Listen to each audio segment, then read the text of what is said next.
Defending champion Argentina দল বলে কথা। সোমবার মার্কিন যুক্তরাষ্ট্রের স্পোর্টিং কানসাস সিটিতে আর্জেন্টিনার টিম বাস পৌঁছাতেই আর্জেন্টিনার সমর্থকদের বাঁধ ভাঙা উল্লাস। হাত নেড়ে অভিবাদন জানাতে থাকে কানসাসে অবস্থানরত দর্শকরা। উল্লাস করতে করতে দৌড়াদৌড়ি করতেও থাকে আর্জেন্টিনার সমর্থকরা। নিরাপত্তার কারণে কাছে যেতে না পারলেও দূর থেকে স্লোগানে স্লোগানে মুখরিত করে রাখে স্পোর্টস ক্লাব। দেখে মনে হচ্ছিল আমেরিকার বুকে এক টুকরো আর্জেন্টিনা।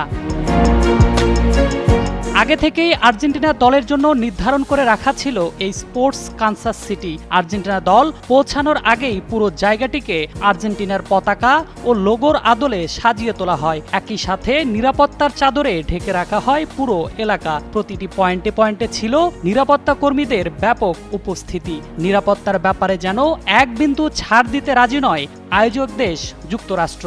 গণমাধ্যম কর্মীদেরও ছিল ভালো উপস্থিতি।